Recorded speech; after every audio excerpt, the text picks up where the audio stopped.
memang salah satu cita-cita kita sebagai ya keluarga kita juga tuh Hmm. pengen punya rumah sakit gitu. Ya. Rencananya sih rumah sakit ya kalau bisa buat orang-orang yang kurang mampu dan lain-lain. Saya tadi bertujuan untuk memaksa apa konkretnya rumah sakit gratis itu supaya apa? Supaya kami warga pondok ini, santri penghafal Quran bisa sebut dan doakan. Amin ya Allah. GSI Channel, cerdaskan akal, iman, dan amal. Bismillahirrahmanirrahim. Assalamualaikum warahmatullahi wabarakatuh. Sahabat GSI Channel yang mulia, senang bisa mengawali segmen baru. Segmen baru ini namanya Bincang Tokoh dan keren banget kali ini tamu pertama kita, tamu perdana kita. Kalau ngeliat beliau kayaknya ngeliat cermin. Dr. Aiman. Terima kasih banyak Ustadz. Ini Masya udah Allah. diundang pertama kali ya di acara Bincang Tokoh ini ya, luar Masya Allah. biasa. Masya Allah. Masya Allah. Saya merasa kita kayak pinang dibelah dua. Oh gitu Ustadz. Emang gak beda jauh ya Ustadz ya, kayaknya?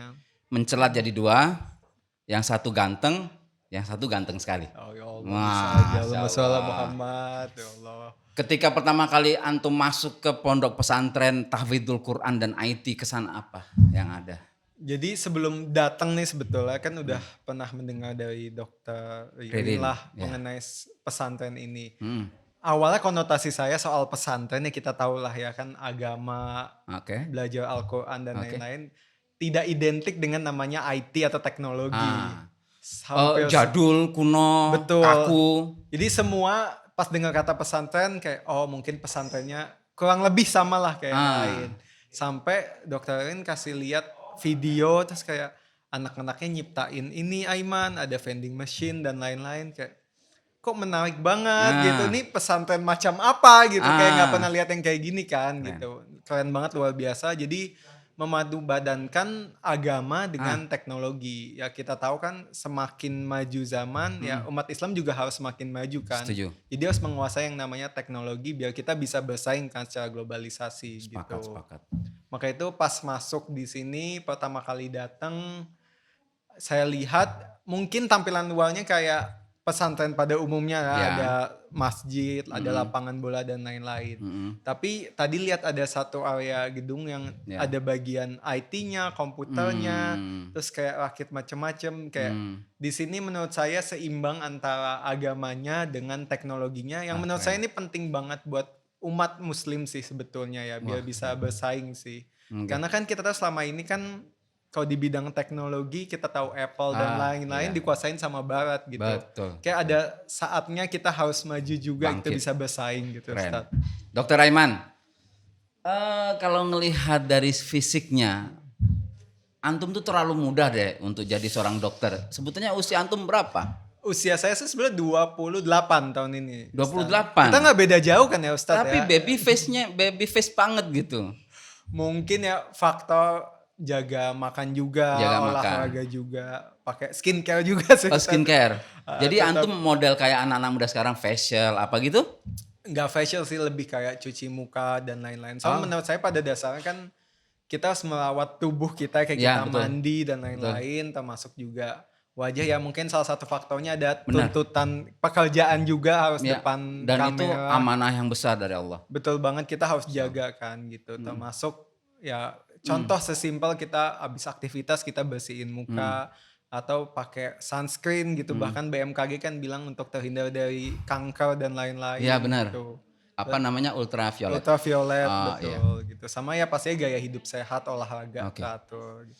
Saya orang tua baru install TikTok kalau nggak salah 2 minggu lalu. Sampai jadi install loh, sampai baru install TikTok tuh. Terus saya pelajari tentang konten-konten antum. Entahlah mungkin saya kurang ngelihat banyak video antum. Tapi kalau dalam penglihatan saya, antum concern di kesehatan. Tapi genrenya anak muda, anak remaja. Betulkah pandangan saya? Betul Ustadz. Nih luar biasa nih Ustadz. Baru 2 minggu aja langsung tahu ya Ustadz ya. Gimana setahun nanti udah jadi TikTokers nih kayaknya ya Ustadz ya. Udah 2 tahun bisa jadi mantu. Iya. Jadi emang betul Ustadz. Jadi pada dasarnya sosial media itu sangat beragam gitu.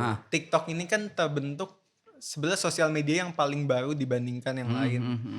Jadi kurang lebih pas tahun-tahun COVID lah ya 2019 itu baru mulai gencar banget. Dan memang pangsa pasarnya ini agak berbeda Oh. sama kalau kita Facebook atau Twitter atau Benar, benar, benar. Instagram. Jadi audiens yang ada di TikTok dia Oke. itu lebih ke milenial ke Gen Z. Jadi Oke. anak-anak ya SMA atau yang masih SMP kelas 3 gitu. Bener-bener anak yang Iya. baru mengerti media sosial gitu, mereka masuk di situ. Maka itu kenapa sebagai kita bilangnya konten kreator ya, jadi yang membuat konten itu termasuk saya.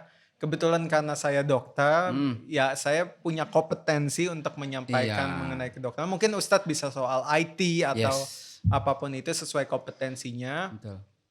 Tapi dengan cara yang yang bisa mudah dipahami sama si Gen Z dan Benar, milenial benar. ini. Soalnya agak berbeda Ustadz, misalkan kita ngomong sama orang dewasa, Benar. sama anak-anak penyampaiannya beda. Maka itu kenapa saya kalau di TikTok itu Ustadz, pembawaannya tuh kayak agak komedi sedikit Yes. dan lain-lain. Yes. Tapi tetap ada masuk soal kesehatannya. Itu keren. Sahabat GSI Channel, informasi barangkali ada yang belum kenal Dr. Aiman, tapi siapa sih yang nggak kenal Dr. Ya Allah, Aiman? bisa aja, Tapi Ustadz. barangkali ada. Dr. Aiman ini concern di TikTok menyampaikan sebuah pesan yang besar yang sebetulnya sangat penting banget. Dan ini sangat sering dilalaikan oleh generasi muda.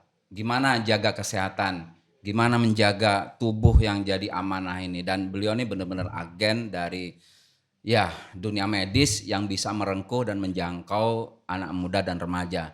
Dan kalau antum lihat gayanya di TikTok keren banget. Nggak ada anak yang nggak suka, nggak ada remaja yang nggak suka, nggak ada cewek yang nggak suka Ya sama Allah. Dr. Aiman. Dr. Aiman, Bisa aja, Ustadz. berarti ketika antum tampil di TikTok, antum menyesuaikan platform itu peruntukannya untuk anak-anak Alpha Z gitu ya. Kalau antum punya Twitter, kalau antum punya Facebook, berarti tampilannya beda lagi dong. Yang pasti kalau membuat suatu konten harus dilihat dulu target audiensnya Oke, siapa. oh target pertama, oke. Target audiensnya siapa. Karena setiap media sosial penggunanya ini usianya berbeda-beda Ya, gitu. benar. Kayak contoh tadi TikTok, mungkin apa yang saya sampaikan di TikTok akan dianggap lucu-lucuan dan biasa aja. Tapi kalau saya mengupload itu di Twitter akan menjadi suatu masalah. Benar. Gitu. Berarti antum translate dengan bahasa Twitter. Pasti akan Begitu diubah ya? caranya gitu. Karena nggak bisa semua yang ada di TikTok saya sampaikan dengan sama caranya di Twitter. Jadi harus ada diubah karena penonton yang di Twitter biasa lebih kritis. Jadi orang-orang yang sudah 30-an, 40-an yang sudah punya pengalaman hidup, sudah sekolah macam-macam bahkan sampai S3 gitu.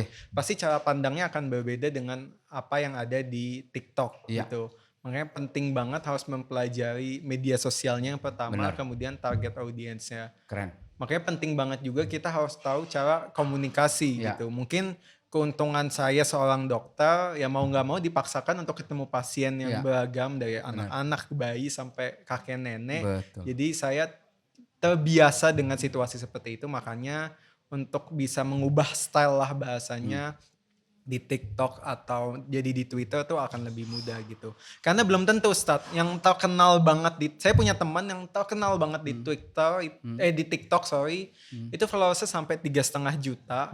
Tapi di Twitter tuh nggak sampai 10.000. Nggak laku. Nggak laku. Karena mungkin stylenya dia bawa ke Twitter nggak ada yang suka gitu. Betul. Jadi kita harus mempelajari lah bahasanya. Sahabat GSI Channel, ternyata terjun ke dunia medsos itu sebuah komunitas, sebuah environment yang ternyata banyak yang harus dipelajari. Oleh karena itu Sekolah Impian merasa tersanjung betul, terhormat dan terbantu dengan Dr. Aiman yang beliau datang kemari sering kasih sesi anak-anak tentang gimana sih medsos, gimana sih memaksimalkan medsos, gimana sih bawa medsos ke dunia agama, bawa medsos ke dunia tahfidzul Quran. Kali ini juga beliau datang pada hari ini untuk sebuah seminar. Judulnya apa, Dr. Aiman seminarnya? The Power of Medsos. Penasaran pengen nonton rekamannya? Simak juga nanti di GSI Channel. Dr. Aiman, follower 2 juta. Follower 2 juta itu bisa dibawa kemana saja dan impian saya sebagai seorang guru. Antum punya nggak misi tertentu dengan medsos sehingga bisa membawa manfaat yang jauh lebih besar daripada sekedar hanya kesehatan. Mungkin antum punya cita-cita lain yang lebih mulia. Untuk kalau cita-cita jangka panjang pasti ada lah gitu, Hmm. pengen memperbaiki mungkin karena kompetensi saya sebagai seorang dokter, jadi pengen kesehatan di Indonesia lebih maju lagi, lebih terjamin lagi. Contoh kecil mungkin yang sudah saya lakukan itu, kebetulan saya pernah bekerja sama Kementerian Kesehatan, Oh, bagian subunit tuberkulosis, waktu oke. itu diminta sama Kemenkes untuk TBC itu ya bahasa TBC, simbol. Oke. TBC, jadi diminta sama TBC buat konten di TikTok Oke. mengedukasi mengenai TBC, karena faktanya di dunia ini Indonesia tuh urutan nomor 2 kasus TBC Pasien TBC terbesar nomor 2 nomor 2 di dunia sedunia. Masya sedunia Allah. Oke. gitu. Banyak yang nggak tahu soal itu, apalagi pada Gen Z atau milenial gitu. Mereka nggak paham lah mengenai TBC, bahkan mungkin mereka bingung TBC itu apa gitu. Jadi pada saat itu tahun 2020 sampai 2021 kebetulan sama Kemenkes diminta bantu untuk promosi nih ke TikTok, karena target yang mereka pengen capai adalah anak muda agar mereka mengerti TBC gitu ya. Kebetulan alhamdulillah dalam rentang waktu tersebut sama beberapa temen juga itu ditonton sampai ratusan juta videonya gitu. Ya alhamdulillah secara nggak langsung anak muda tuh kita lebih mengenal dulu lah. Anak muda lebih mengenal mengenai TBC dan lain-lain, lebih mencari tahu gitu.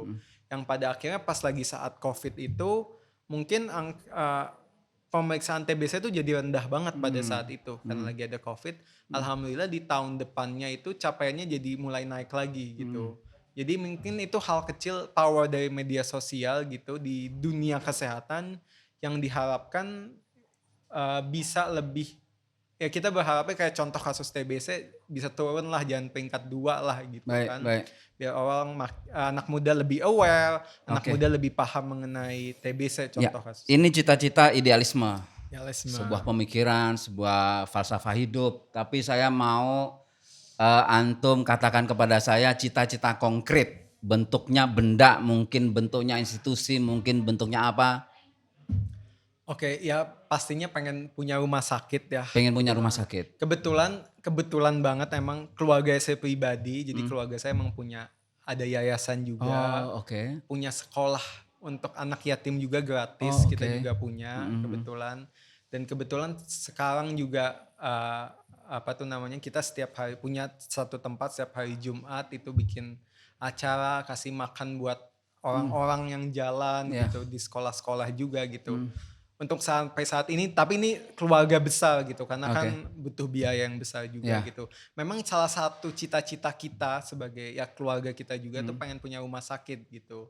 Rencananya sih rumah sakit ya kalau bisa buat orang-orang yang kurang mampu dan lain-lain. Memang udah ada rencana kayak gitu, tapi mungkin butuh waktu karena kan butuh biaya juga yang lebih banyak dan lain-lain. Sahabat Gesi Channel, ini cita-cita mulia seorang Dokter Aiman. Dia nggak cuma anak muda, modis, tapi beliau juga punya idealisme, falsafah hidup yang keren banget. Saya tadi bertujuan untuk memaksa, apa konkretnya rumah sakit gratis itu supaya apa? Supaya kami warga pondok ini, santri penghafal Quran bisa sebut dan doakan. Amin ya Allah. Amin. Ya Allah ya Rob, jadikan Dokter Aiman memiliki rumah sakit gratis. Amin. Kalau nggak ada benda konkretnya kita susah doain. Ya, sahabat Gesi Channel, Dokter Aiman adalah pemuda yang bisa jadi toladan. Nggak cuma banyak-banyakan follower, tapi beliau juga punya misi. Dan ada 4 kecerdasan manusia yang mesti ditingkatkan sehingga dia bisa mulia. Yang pertama fisik quotient, yang kedua intellectual quotient, emotional quotient, dan spiritual quotient. Bisa jadi kami nih guru agama pegang spiritual dan emotional quotient. Bisa jadi nih guru-guru matipka, guru-guru mapel lain pegang intellectual quotient. Nah sekarang siapa pahlawannya fisik quotient? Semua dokter di dunia, termasuk Dokter Aiman. Dokter Aiman, terima kasih sudah mampir di pondok pesantren ini, sudah berkontribusi ngajarin anak-anak tentang medsos. Saya senang banget antum hadir di sini dan kasih inspirasi kepada sahabat Gesi Channel. Terima kasih. Wassalamualaikum warahmatullahi wabarakatuh. Waalaikumsalam warahmatullahi wabarakatuh.